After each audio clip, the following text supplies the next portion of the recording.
Carla first time sinabi ang kanyang wish. Papa Joms hindi na makapaghintay pa.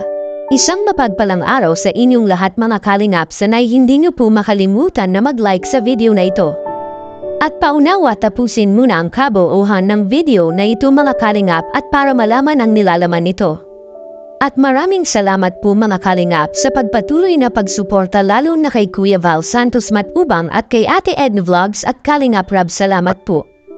Carla first time sinabi ang kanyang birthday wish at Papa Joms hindi na makapaghintay. Pero bago yun mga kalingap ay pag-usapan na muna natin mga kalingap ang patungkol sa darating na selebrasyon ni Carla sa kanyang birthday mga kalingap. At hindi na nga mapipigilan mga kalingap na si Carla ay magbi-birthday na naman ngayong buwan na ito mga kalingap, at habang papalapit ito'y may mga paghahanda na nga ang mga ka-jump patungkol dito mga kalingap. At ano nga ba ang mga hinahanda ng mga ka-jump sa mismong karawan ni Carla na yung papalapit na ito mga kalingap? Yan ang ating malalaman mamaya na. Samantala si Carla ay matagal-tagal pa sila bago babalik sa kanyang pag-aaral mga kalingap dahil sing break pa nila ngayon nila Carla. At marami-rami pang oras si Carla para magkakasama sila ni Papa Joms sa mayon mga kalingap. May napag-alaman po tayo na invited si Papa Joms na yun sa birthday celebration ng kapatid ni Carla na si Amber mga kalingap.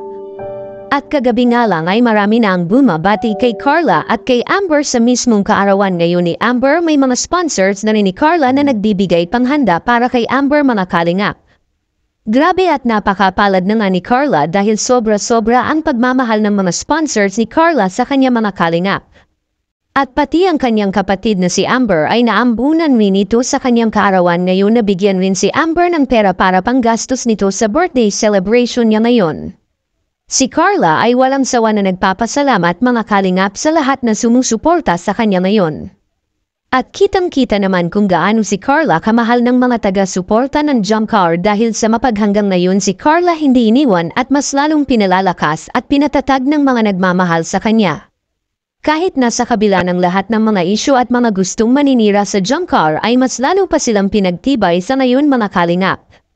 At may mga kaabang-abangang mangyayari na birthday celebration ni Carla ngayong buwan na ito mga kalingap dahil naghanda na ang mga big-time sponsors ni Carla ng mga regalo na ikakayanig lang naman ito sa buong Kalingap community. Dahil ang regalo na ito ay hindi basta-basta mga kalingap at ito ang kaabang-abang na mangyayari mismo sa birthday ni Carla. Ganyan kahalaga at kamahal si Carla ng mga nagsusubaybay sa Jump Car dahil malayo palang pinag-isipan at pinaghandaan na ang kanyang papalapit na birthday. Maalala natin noong nakaraang taon ay napakaganda at napakadami rin ng mga regalo na inihanda para kay Carla at hindi pa rin ito nagbago hanggang ngayon at mas grabe pa ang inihanda ngayon mga kalingap kaysa sa nakaraang birthday celebration ni Carla. At ito nga ang dahilan at kaya si Papa Joms ay hindi na makapaghintay na sasapit ang mismong kaarawan ni Carla ngayong buwan mga kalingap, at sa kabilang dako naman Carla first time isinabi ang kanyang wish. Yan ang ating makikita sa video. Excited po, excited. Ayun po si Kuya. Yan po. Wish ko kay Amber is sana lumaki po si Amber na marespeto din, marespeto sa makatatanda, marespeto sa magulang, sa mama syempre po. Then, yun po si Amber is very vocal po siya. Bata pa lang po yan. Kami din po yan. Sabi niya is marami siyang pangarap. Nagkwento nga po yun sa akin. Sabi niya, ate, pag nagdakula ako ate, din ako sa imo. Gusto ko ate maging teacher. Sabi niya, gusto ko ate magpunta sa ibang bansa, kaibahan ka. Ganyan po yan si Amber. Bata pa lang po siya ay parang pamatanda pag ako ang isip niya. Then,